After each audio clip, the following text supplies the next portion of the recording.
नमस्कार साथियों, देखिए 13 सितंबर को आपकी राजस्थान पुलिस की जो एग्जाम लगी थी उसके आंसर की के बारे में अपन ऑलरेडी बात कर चुके हैं। केवल और केवल आपके रीजनिंग के प्रश्न रहे थे, तो रीजनिंग के प्रश्नों के बारे में अपन यहाँ पर डिस्कस करेंगे। तो देखिए इसमें मेरे पास में जो पेपर है इसमें क्वेश्चन नंबर 8 है, वो रीजनिंग से है। ठीक है, आप वाले पेपर में आप देख लेना कितने नंबर क्रम पे ये क्वेश्चन आता है। देखिए एक दिन नीता घर से निकलती है, मान लीजिए कि यहाँ पर ये नीता है, ठीक है, ये घर से निकलती है और दक्षिण की ओर 10 किलोमीटर साइकिल से चल, तो ये दक्षिण दिशा हो गई, 10 किलोमीटर है, ये साइकिल से चलती है, अब यहाँ पर आ गई। ठीक है, इसका मुंह इधर है। उसके बाद में दाएं मुड़कर 5 किलोमीटर साइकिल से चलती है। अब इसका मुंह इधर है तो इसका दायां किधर होगा, इधर होगा। दांत 5 किलोमीटर चलती है। आपको ये ध्यान में रखना है, अगर इतनी दूरी को आप 10 बता रहे हैं तो इससे आधी दूरी को ही आप 5 लिखेंगे। कई बार बच्चे क्या करते हैं, ये 10 लिख देते हैं, फिर इससे बड़ी लिख देते हैं और उसको 5 लिख देते हैं, तो ऐसा आपको नहीं करना है। आगे देखो, दाएं मुड़कर फिर से 10 किलोमीटर साइकिल चलाती है। अब यहाँ पर खड़ी है तो यहाँ से दाएं मुड़ेगी तो वापस इसके बराबर में आ जाएगी। यहाँ पर ये 10 किलोमीटर साइकिल चलाती है, अब यहाँ पर पहुंच गई। आगे देखो, फिर बाईं ओर मुड़कर 10 किलोमीटर साइकिल चलाती है। अब यहाँ से बाईं ओर मुड़ेगी यानी इधर, तो बाईं ओर मुड़कर ये 10 किलोमीटर साइकिल चलाती है, अब यहाँ पर आ गई। सीधे अपने घर से पहुंचने के लिए कितनी किलोमीटर उसको साइकिल चलानी पड़ेगी, तो यहाँ से उसको अपने घर यहाँ पर पहुंचना है, तो यहाँ से 10 किलोमीटर तो ये हो गई और 5 किलोमीटर वाली ये दूरी है, तो ये यहाँ पर भी 5 ही है, तो 10 तो ये हो गई और 5 ये हो गई, यानी टोटल कितनी हो गई आपकी 15 किलोमीटर की दूरी इसको तय करनी पड़ेगी। और 15 किलोमीटर आपको यहाँ पर देखिए तथ्य ऑप्शन में दे रखा है, तो ऑप्शन 4 इसका आंसर हो जाएगा। अगला प्रश्न देखिए, नेहा कहती है, यदि नेहा कहती है प्रियंका के पिता ओमवीर मेरे ससुर चंद्रपाल के इकलौते पुत्र हैं। ठीक है, कौन कहती है, नेहा कहती है। क्या कहती है, प्रियंका के पिता ओमवीर, तो ये तो प्रियंका हो गई, ठीक है, इसके पिता ये हो गए ओमवीर, प्रियंका के पिता ओमवीर मेरे ससुर चंद्रपाल के इकलौते पुत्र हैं, तो इकलौते पुत्र कौन है, ओमवीर है, तो ये हो गई चंद्रपाल, ये चंद्रपाल भाई साहब हो गए, इसको इकलौते पुत्र है कौन, ओमवीर है। फिर से पढ़ो, प्रियंका के पिता ओमवीर मेरे ससुर चंद्रपाल, तो इसका ससुर चंद्रपाल, इसका मतलब इसका बेटा कौन, ओमवीर हो गया, और इसकी घरवाली कौन हो गई, ये आपकी नेहा हो गई, तभी तो। अब फिर से पढ़ो, प्रियंका के पिता ओमवीर मेरे ससुर, इसका ससुर कौन होगा, इसका जो हस्बैंड होगा, इसका पिताजी होगा, ये चंद्रपाल, तभी तो इसका ससुर होगा, तो चंद्रपाल के इकलौते पुत्र हैं कौन, ओमवीर है। ठीक है, तो प्रियंका की बहन रुचि चंद्रपाल से किस प्रकार संबंधित है, तो प्रियंका की बहन ये रुचि हो गई, ये चंद्रपाल से किस प्रकार संबंधित है, ये आपको बताना है। तो यहां से देखो, ये दोनों बहन है और ये इनके पिताजी हैं, तो ये प्रियंका के पिता हैं, इसका मतलब ये आपके रुचि के भी पिता हैं, और ये चंद्रपाल हैं, ये ओमवीर के पिता हैं, इसका मतलब इन दोनों के दादा हैं, यानी कि ये दोनों पोतियां हो गई किसकी, चंद्रपाल की। तो यहाँ पर देख लो आप, क्या दे रखा आपको, दादा पोती होंगे। ठीक है, पोती होगी, ठीक है, पोती आपको किसी भी ऑप्शन में नहीं दे रखा है, तो आपका इनमें से कोई नहीं जो है वो इसका राइट आंसर होगा। ठीक है, ये मत सोचा करो कि इनमें से कोई नहीं भी आंसर हो सकता है, क्या बिल्कुल हो सकता है, इस क्वेश्चन का आंसर इनमें से कोई नहीं होगा। अगला प्रश्न देखिए, सोनिया का परिचय देते हुए आमिर कहते हैं, क्या कहते हैं, कि वह मेरी माँ के इकलौते भाई, तो देखो वह कौन, सोनिया का परिचय देते हुए आमिर कहते हैं, क्या कहते हैं, आमिर क्या कहते हैं, कि वह मेरी माँ यानी आमिर की जो माँ है, आमिर की माँ के इकलौते भाई, इसका इकलौता भाई, ठीक है, इसका भाई इकलौता भाई के इकलौते भतीजे। अब इसका इकलौता भतीजा कौन होगा, काफी बच्चे क्या करते हैं, इसका इकलौता भतीजा इसी को मान लेते हैं, अरे ये माँ है, इसका भाई मामा हो गया, तो मामा भांजा होता है, मामा भतीजा नहीं होता। ठीक है, काका भतीजा होते हैं, मामा भांजा होता है, तो ये भांजा हो गया, भतीजा नहीं हुआ। आपको दे क्या रखा है, वह मेरी माँ के इकलौते भाई, तो ये आमिर है, ये आमिर की माँ, इसका इकलौता भाई, भाई के इकलौते भतीजे की पत्नी है, तो इसका इकलौता भतीजा कौन होगा, पहले तो इसका एक भाई होगा। ठीक है, अब इसका इकलौता भाई देखो कैसे होगा, हो नहीं सकता, हालांकि क्यों, क्योंकि यहां पर दे रखा है मेरी माँ के इकलौते भाई, तो इसका इकलौता भाई का मतलब ये है ही एक ही है, इसका दूसरा भाई नहीं हो सकता। भाई अपन इसके भाई का लड़का करेंगे तभी तो भतीजा होगा ना, लेकिन इसका भाई हो नहीं सकता क्योंकि इसकी माँ का भाई है, वो इकलौता है, दूसरा भाई नहीं है, इसलिए ये नहीं हो सकता यहाँ पर संभावना। ठीक है, आपको जो मैंने कहा था ना, मामा भांजा होता है, भतीजा नहीं होता, तो आपको वो भांजा है उसी को भतीजा मानना है, तभी ये इसका आंसर है ये निकलेगा। ठीक है, या फिर आप ये कर सकते हैं, इसका डेटा जो है अपर्याप्त है, लेकिन अगर आप एक बार भांजे को भतीजा मानकर करते हैं तो देखो, वह मेरी माँ के इकलौते भाई के इकलौते भतीजे इसकी पत्नी है, तो यानी खुद की पत्नी हो गई, कौन हो गई, सोनिया। सोनिया आमिर से किस प्रकार से संबंधित है, तो सोनिया जो है आमिर से क्या किस प्रकार संबंधित है, इसकी पत्नी है, तो इसकी पत्नी है, ये इसका राइट आंसर हो जाएगा। ठीक है, इसकी पत्नी इसका राइट आंसर हो जाएगा, वरना अगर आप इसका भाई करोगे फिर उसका भतीजा करोगे फिर उसकी पत्नी सोनिया करोगे तो ये संभव नहीं है, क्योंकि आपको पहले दे दिया कि माँ का जो भाई है वो कैसा है, आपका इकलौता है, तो इस माँ का भाई है ये इकलौता होगा। ठीक है, और इकलौता भाई का भतीजा इस भांजे को ही आपको भतीजा मानना है, फिर इस भतीजे की पत्नी क्या हो जाएगी, आपकी सोनिया हो जाएगी। अगर आप इसका भाई करोगे फिर उसका भतीजा करोगे तब तो आंसर क्या, भाभी आएगा, क्योंकि फिर मामा का लड़का हो जाएगा और मामा का लड़का उसकी पत्नी भाभी हो जाएगी, क्योंकि मामा का लड़का भाई होता है और भाई की जो घरवाली है वो भाभी हो जाएगी। लेकिन इसका भाई आगे हो नहीं सकता क्योंकि माँ का इकलौता भाई यहाँ पर कंप्लीट हो जाता है। ठीक है, तो इस भांजे को आपको भतीजा मानना है और यहाँ से इसकी पत्नी हो जाएगी। अगला प्रश्न देखो, यदि परसों यानी बीते हुए दिन के पहले का दिन, ये तो क्या है आपका आज है, टुडे है, ये कल बीता हुआ है, उससे पहले वाला दिन ये है, तो परसों का दिन रविवार था। यहाँ पर देखो ये थोड़ा सा मिसप्रिंट है, ये यहाँ पर रविवार लिखा गया है। ठीक है, रविवार था तो यहाँ पर ये रविवार है, इसका मतलब ये सोमवार हो गया और ये आज वाला दिन मंगलवार हो गया। अब आपको पूछा क्या आज के बाद चौथा दिन क्या होगा, ये तो आज, इसके बाद चौथा, यानी ये 1 2 3 4, तो ये मंगलवार है, ये बुधवार, गुरुवार, शुक्रवार और ये शनिवार, और शनिवार देख लो आपको चौथे ऑप्शन में दे रखा है। ठीक है, तो शनिवार इसका राइट आंसर हो जाएगा।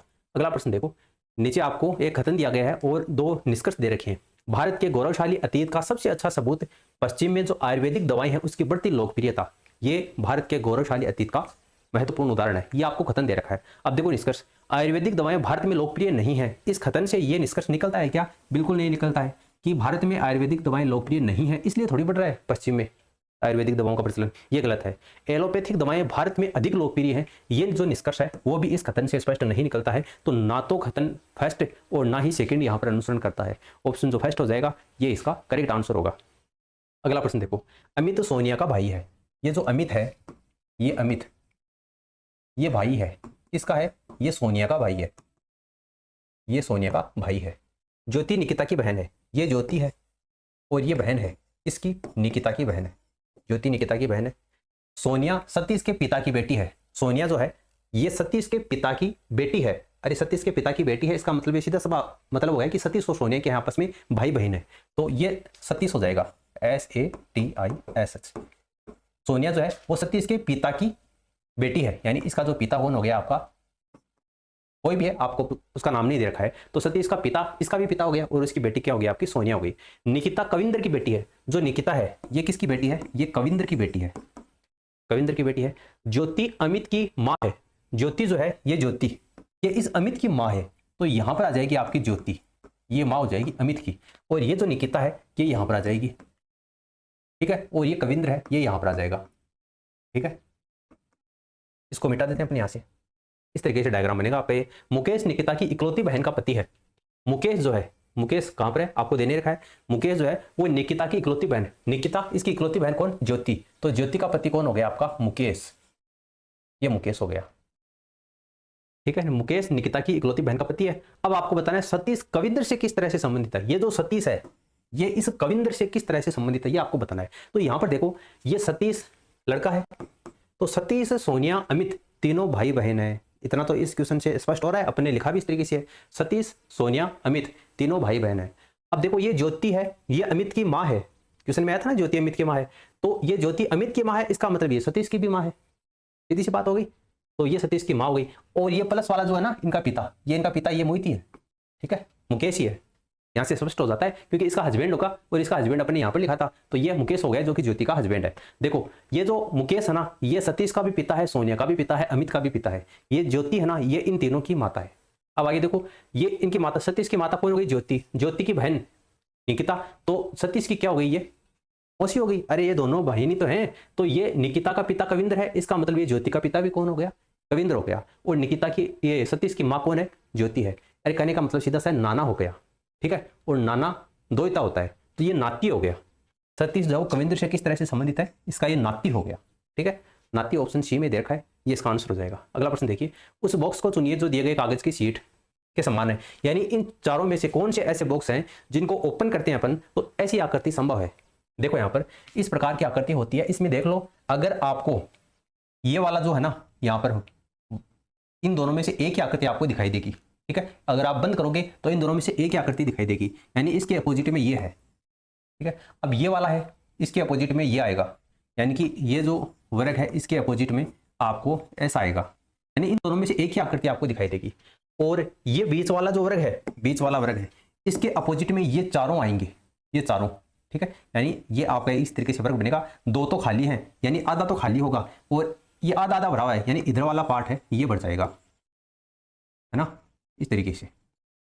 अब देख लो इन दोनों में से आपको एक ही आकृति दिखाई देनी चाहिए। यहां पर देखो ऐसी आकृति को संभव ही नहीं है, ऐसी आकृति तो संभव ही नहीं है क्योंकि दो त्रिभुज नहीं है अपने पास, तो भरा हुआ एक ही त्रिभुज है, इसका मतलब ये आकृति तो नहीं हो सकती। तो पहला तो कैंसिल हो गया। दूसरी देखो, दूसरी में एक त्रिभुज बन सकता है क्या? बिल्कुल, अगर एक त्रिभुज बनेगा ऐसी आकृति है, इसका मतलब ये नहीं आएगा। अब आगे वाले में देखो, इसमें क्या दे रखा है, एक ये डॉट वाला दे रखा है ना, तो डॉट वाला ये दे रखा है, इसका मतलब ये वर्ग भी नहीं आएगा। अब देखो यहां पर ये आकृति है वर्ग वाली, बिल्कुल ये वर्ग है, तो ये वर्ग नहीं आएगा। अब बच गया कौन सा, ये आ गई। देखो ये आकृति है ना, आधा त्रिभुज है आधा खाली है, तो ये तो आधा त्रिभुज हो गया और ये आधा खाली हो गया। इन दोनों में से ये आ गया और इन दोनों में से एक आकृति ये आ गई, ठीक है, ये आ गई, इसका मतलब ये हो सकता है। आगे वाले में देखो तीनों ही वर्ग दे रखे हैं खाली हैं, तो तीनों वर्ग खाली हैं, बिल्कुल ये हो सकता है। हो सकता है कि ये तीनों इन तीनों के पीछे हैं, तो ये संभव बनता है, ये हो सकता है। और ये बिल्कुल नहीं हो सकता क्योंकि आपको देखो बीच में दो त्रिभुज दे रखे हैं, दो त्रिभुज भरे हुए, तो दो त्रिभुज भरे हुए तो है नहीं अपने पास में, तो एक ही त्रिभुज है जो इस तरीके से भरा हुआ है, इसलिए वो भी संभव नहीं है। तो केवल 2 और 3 ये आकृतियां ही संभव है, ठीक है। ऑप्शन फर्स्ट इसका आंसर होगा। अगला प्रश्न देखिए, ये आपको कथन दे रखा है और ये निष्कर्ष बताना है आपको। पवन ऊर्जा एक अक्षय स्रोत है और एरोजोस्टर इसे बिजली में परिवर्तित कर सकता है। हालांकि इस क्षेत्र में बहुत कुछ नहीं किया गया, लेकिन सर्वेक्षण से पता चलता है कि पवन को ऊर्जा के वैकल्पिक स्रोत के रूप में विकसित करने की अपार संभावनाएं हैं। तो आपको निष्कर्ष बताना है कि पवन ऊर्जा तुलनात्मक रूप से नया उभरता हुआ क्षेत्र है, बिल्कुल सही है। एरो जनरेशन के क्षेत्र में और अधिक खोज करके ऊर्जा के संकट से निपटा जा सकता है, बिल्कुल आपको दोनों ही ये जो निष्कर्ष हैं ये इस कथन से निकल रहे हैं। तो देखिए यहाँ पर 1 और 2 दोनों निष्कर्ष यहाँ से अनुसरण करते हैं। ऑप्शन जो सी होगा ये इसका करेक्ट आंसर होगा। अगला प्रश्न देखो, ये आपको एक श्रृंखला दे रखी है और इस प्रश्नवाचक चिन्ह के स्थान पर बताना है क्या आएगा। यहाँ पर देखो आप 122 है, 122 है, इसमें 2 का भाग दो कितना आएगा, 61 आएगा, है ना। तो 2 का भाग दोगे उसमें 1 जोड़ोगे तो 62 आ गया। भाई 122 में 2 का भाग दोगे तो 61 आएगा, 61 में 1 जोड़ोगे तो 62 आ गया। तो 2 का भाग देके 1 जोड़ दिया। अब देखो 62 है, 62 में 2 का भाग दो 31 आएगा, 2 का भाग देंगे तो 31 आएगा, फिर उसमें अपन 1 जोड़ेंगे तो 32 आ जाएगा। अब 32 है, उसमें आपको 2 का भाग देना है, ठीक है, कितना आया 16 आया, पहले 2 का भाग दिया 16 आया, 16 में 1 जोड़ दो कितना आ जाएगा 17 आ जाएगा। तो प्रश्नवाचक चिन्ह के स्थान पर 17 आएगा। अब 17 में देखो 2 का भाग दो 8.5 आ गया, 8.5 में 1 जोड़ दो 9.5 हो गया। अब 9.5 में 2 का भाग दो 1 जोड़ो तो आपका 6.25 आ जाएगा। तो इस तरीके से ये जो प्रश्नवाचक चिन्ह है इसके स्थान पर कौन सी संख्या आएगी आपकी, 17 इसका करेक्ट आंसर होगा। अगला प्रश्न देखो, इन ये जो आपको 5 शब्द दे रखे हैं इनको आने वाले शब्दकोश के क्रम के आधार पर बताना है आपको। तो यहाँ पर देखो आर सभी में दे रखा है, ओ सभी में दे रखा है, तो इससे तो अपन डिसाइड नहीं कर सकते। आगे देखो पी है ये 16 पर आता है, एस जो है वो 18 पर आता है, 19 पर आता है, एस जो है वो 19 पर आता है, ए 1 पर आता है, यहाँ पर ये एल है तो एल कितने पर आता है 12 पर आता है। यहाँ से देखो ये तो 1 है ना, तो यहाँ से तो ये तो कन्फर्म ये तो 1 नंबर पर आएगा और ये वाला 2 पर आएगा, यहाँ से तो कोई डाउट नहीं है। देख लो पहले 4 और 3 आपको यहाँ पर दे रखा है, बाकी और 4 3 दे नहीं रखा है ना, तो आगे आपको देखने की आवश्यकता नहीं है। वैसे भी 4 और 3 है वो 1 में ही आपको दे रखा है, ये 4 आएगा पहले, ये फिर 3 आएगा, तो 4 और 3 केवल 1 में आपको दे रखा है। बाकी अगर आप निकालेंगे तो इस तरीके से आएगा, ये आपका 3 नंबर पे आएगा, ये आपका 4 नंबर पे आएगा और ये आपका 5 नंबर पे। इस क्रम में ये आपको अरेंजमेंट करना था।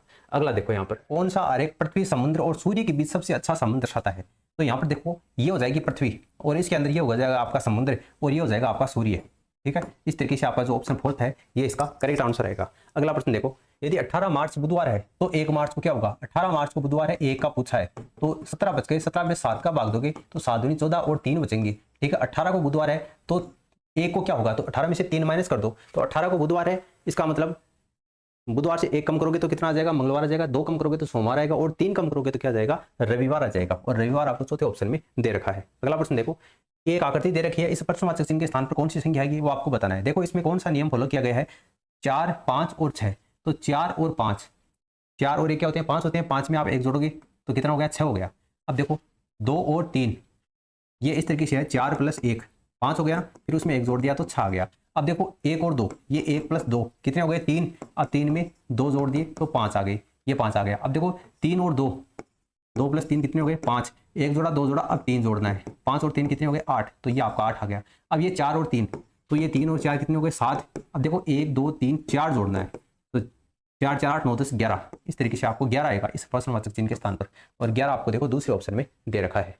अजय पूर्व की ओर 24 किलोमीटर चलता है, यहाँ से ये अजय है, ये पूर्व की ओर, पूर्व इधर हो गया, पूर्व की ओर कितना चलता है 24 किलोमीटर चलता है, फिर दाईं ओर मुड़ता है और 10 किलोमीटर चलता है, यहाँ से दाईं ओर मुड़ेगा और 10 किलोमीटर चलता है, उसके बाद में फिर दाईं ओर मुड़ता है और 10 किलोमीटर चलता है, यहाँ से दाईं ओर मुड़ेगा तो इधर आएगा और यहाँ से 10 किलोमीटर चलता है इस बार, तो यहाँ से ये पूरा तो चॉइस है, इसका मतलब ये 10 किलोमीटर चल गया। आगे देखो 10 किलोमीटर चलता है, फिर वह बाएं मुड़ता है और 8 किलोमीटर। अब यहाँ से बाएं मुड़ेगा तो यहाँ से बाएं इधर होगा इसका, और ये 8 किलोमीटर चलता है बाएं और मुड़कर। उसके बाद वह दाएं मुड़ता है और 14 किलोमीटर चलता है। अब ये फिर से दाएं मुड़ेगा तो दायां इसका इधर होगा। अब ये दायां इसके नीचे होगा बराबर में, क्यों? क्योंकि 10 तो ये हो गई और 14 ये हो गए, तभी तो यहाँ से यहाँ तक पूरी चॉइस दे रखी है आपको। अरे इसको 2 भागों में बांटोगे तो ये तो 10 हो गई, ये 14 हो गए, तो 10 और चॉइस 14, कितने चॉइस होते हैं? तो ये 14 किलोमीटर चलता है, यहाँ इधर आ गया, यानी इसके बिल्कुल नीचे आ गया। देखो वह अपने प्रारंभिक बिंदु से कितनी दूरी पर, किस दिशा में? तो प्रारंभिक बिंदु ये है, यहाँ से यहाँ तक की दूरी है, पूछिए आपको। तो 10 तो ये हो गई, ठीक है, 8 ये हो गई, कितनी हो गई टोटल? 18 आ गई। अरे यहाँ से यहाँ तक तो 8 आ गई ना ये, और यहाँ से यहाँ 10 है, तो 18 आ गई। 18 किलोमीटर, और कौन सी दिशा है आपका? दक्षिण दिशा की ओर है। तो ये 18 किलोमीटर है, ये आपका दक्षिण दिशा की ओर, ये इसका राइट आंसर हो जाएगा। अगला प्रश्न देखो, दी गई श्रृंखला अनुक्रम में गलत संख्या का आपको पता लगाना है। देखो यहाँ पर ये 22 दे रखा है, 33, 66 और 99, ये सारे जो है वो 11 के गुणज में है। और 594 है, ये भी आपका 11 का गुणज में है। 121 है, ये भी 11 के गुणज में, यानी 11 11 121 होता है। 11 को 9 से गुणा करोगे 99 होता है। 11 को 66 से गुणा 6 से करो 66 हो गया, 3 से 33, 2 से 22, 279। इन सभी में से ऐसी संख्या है जो कि 11 के गुणज में नहीं है। इसका मतलब आपका 279 जो है वो यहाँ पर आपको विषम दे रखा है, ठीक है, गलत दे रखा है, 279 नहीं आना चाहिए। तो 279 इसका राइट आंसर आ जाएगा। अगला प्रश्न देखो, यहाँ पर आपको ये जो त्रिभुज है, इस त्रिभुज में जो भी संख्या है, ये आपको चाय पीने वाला, ये सारे चाय पीने वाले व्यक्ति हैं। वर्त में सारे कॉफी पीने वाले व्यक्ति हैं, कॉफी पीने वाले व्यक्ति हैं। और ये भाई साहब आपके सुबह उठते ही शराब पीने वाले व्यक्ति हैं, ठीक है। ऐसे कितने व्यक्ति हैं जो चाय और कॉफी दोनों लेते हैं, चाय और कॉफी दोनों लेते हैं, लेकिन शराब नहीं पीते हैं? देखो चाय वाले ये हो गए, कॉफी वाले ये हो गए, तो इन दोनों में कॉमन क्या है? 15 और 7, लेकिन कंडीशन है कि शराब नहीं पीना चाहिए। तो ये वाले तो सारे शराब वाले हैं ना, तो ये 15 और 7 में से 15 तो शराब वाले में आ गया। तो बता कौन सा आपका 7, जो कि चाय भी पीता है, कॉफी भी पीता है, लेकिन शराब नहीं पीता है। तो कौन सा 7 आ गया? तो 7 आपको देखो पहले ऑप्शन में दे रखा है, कि इसका आंसर हो जाएगा। अगला प्रश्न देखो, नीचे आपको कथन दे रखा है और 2 मान्यताएं दे रखी हैं। देखो 18 वर्ष से अधिक आयु के सभी बेरोजगार भारतीय युवाओं को बेरोजगारी बता दिया जाना चाहिए। यानी 18 साल के ऊपर से जितने भी आपके बेरोजगार युवा भारतीय, राजस्थान में जो बेरोजगारी बता चलती है आप सभी को पता है, तो उसको भारत के ऊपर लागू करने की बात हो रही है। मान्यताएं हैं, भारत में बेरोजगार युवा हैं जिसे मौद्रिक सहायता की आवश्यकता है। बिल्कुल ये मान्यता है। सरकार के पास में सभी बेरोजगार युवाओं को भत्ता प्रदान करने के लिए पर्याप्त धन है। अब धन है या नहीं है, इसके बारे में इस कथन से अपन को स्पष्ट नहीं हो रहा है, ठीक है। इसके बारे में इस मान्यता से ये कथन है, ये स्पष्ट नहीं होता है, इसलिए कथन जो फर्स्ट है ये केवल एक मान्यता है, वो इसमें निहित है, दूसरी मान्यता अपन इसमें निहित नहीं मानेंगे। अगला प्रश्न देखो, वह आरेख आपको बचाना है कौन सा है जो कि पृथ्वी, शनि ग्रह और तारा के बीच में संबंध को दर्शाता है। देखो यहाँ पर ये हो गया ग्रह, ये हो गई इसमें पृथ्वी, ये हो गया इसमें शनि, और ये तारा आपका अलग हो गया, यानी ऑप्शन जो फर्स्ट है ये इसका आंसर हो जाएगा। अगला प्रश्न देखो, यदि एक व्यक्ति मोपेड पर एक बिंदु से चलना शुरू करता है और 4 किलोमीटर वो दक्षिण की ओर जाता है, ये यहाँ से 4 किलोमीटर चला दक्षिण की ओर जाता है, फिर वह बाएं मुड़ता है, तो यहाँ से इसका बायां किधर होगा? इधर होगा। बाएं ओर मुड़ता है और 2 किलोमीटर चलता है, फिर वो दाएं ओर मुड़ता है और 4 किलोमीटर चलता है। तो बताओ वह किस दिशा में जा रहा है, यानी कौन सी दिशा है? दक्षिण दिशा है, दक्षिण दिशा की ओर ये जा रहा है। ऑप्शन जो सी है ये इसका आंसर हो जाएगा। अगला प्रश्न देखो, ये क्वेश्चन आपका पटवारी में भी आया था, ठीक है, पटवारी में भी सीईटी की एग्जाम हुई थी, उसमें भी ये क्वेश्चन आपका पूछा गया था। बिल्कुल आप इसको देख सकते हैं। देखो यहाँ पर ये प्रश्नवाची चिन्ह के स्थान पर पूछे है। देखो यहाँ पर ये 4 है ना, यहाँ पर 3 है और यहाँ पर 2 है। अब इसमें 4 है, इसमें 3 है, इसमें 2 है। अरे 2 क्या है ये तो पता ना, ये बाहर निकली हुई है, इनकी बात कर रहे हैं अपन। यहाँ पर देखो इसमें 4 है, इसमें 2 है, तो यहाँ पर जो आकृति आएगी वो इस तरीके से 3 वाली आएगी। अब 3 वाली देख लो, ये है क्या? नहीं है, इसमें भी नहीं है, इसमें भी नहीं है, ये एक ही आकृति दे रखी है आपको 3 वाली। तो आपका ऑप्शन जो डी है ये इसका आंसर हो जाएगा। अगला प्रश्न देखो, निम्नलिखित में से क्या अक्सर समूह दी गई श्रृंखला के प्रश्नवाचक चिन्ह के स्थान पर प्रतिस्थापित करता है? यहाँ पर देखो डी है वो 4 पर आता है, और एच है वो 8 पर आता है, एम 13 पर आता है, एस है वो 19 पर आता है। यहाँ से देखो इसमें 4 जोड़ दिया, 8 5 कितने होते हैं? 13 होते हैं, और 13 और 6 कितने होते हैं? 19 होते हैं। यानी कि एक एक क्रम आगे बढ़ाया है। अब 19 में देखो 4 5 6, तो 19 में आपको 7 जोड़ना है। अब 19 में 7 जोड़ो, क्या आएगा? अरे 19 में 7 जोड़ोगे 26 आएगा, और 26 पे क्या आता है? जेड आता है आपका, तो जेड आएगा पहले तो जेड इसमें है क्या? नहीं है, इन तीनों में जेड दे रखा है, ठीक है। आगे देखो अगले वाला, एम है वो 13 पर आता है, क्यों 17 वी 22 पर आता है, बी 2 पर आता है। तो यहाँ से देखो 13 और 4 17, 17 और ये आपका कितना हो गया? 5 22। अब 22 में देखो 6 जोड़ दिया इसने, तो 4 जोड़ोगे तो 26 आएगा, फिर 2 जोड़ोगे तो बी आ जाएगा। अब इस 2 में आपको 7 जोड़ना है। अब 7 जोड़ोगे तो 9 आएगा, और 9 पर क्या आता है? आई, जेड आई।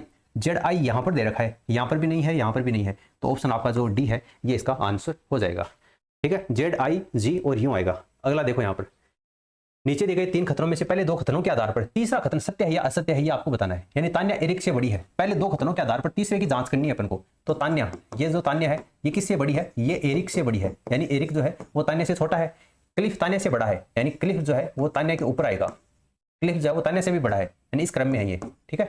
आपको बताना है एरिक क्लिफ से बड़ा है क्या? एरिक जो है वो क्लिफ से बड़ा थोड़ी है, एरिक तो तान्या से भी छोटा है और तान्या है वो क्लिफ से छोटी है। तो एरिक तो सबसे छोटा हो गया, वो क्लिफ से कैसे बड़ा होगा? तो ये बिल्कुल पूर्ण रूप से असत्य है। तो ये असत्य बिल्कुल है, ऑप्शन सेकंड इसका आंसर हो जाएगा, ठीक है। तो ये सारे प्रश्न आपको रीजनिंग में पूछे गए थे, ठीक है। राजस्थान पुलिस की जो एग्जाम हुई थी 13 सितंबर को, जिसमें जितने भी प्रश्न आए थे पहले आंसर की के बारे में अपन ऑलरेडी बात कर चुके थे, और ये आपको रीजनिंग के प्रश्न रह गए थे तो अपन ने यहाँ पर इसकी बात कर ली है। अगर कोई प्रश्न रह गया है तो आप कमेंट करके बता देना। आप हमारे टेलीग्राम चैनल को ज्वाइन कर लीजिए, वहाँ पर भी आपको इनका सोल्यूशन मिल जाएगा। फिलहाल इस वीडियो में इतना ही। इस वीडियो को आप अपने दोस्तों के साथ में शेयर कीजिए ताकि वो भी अपने आंसर की मिला सकें। धन्यवाद।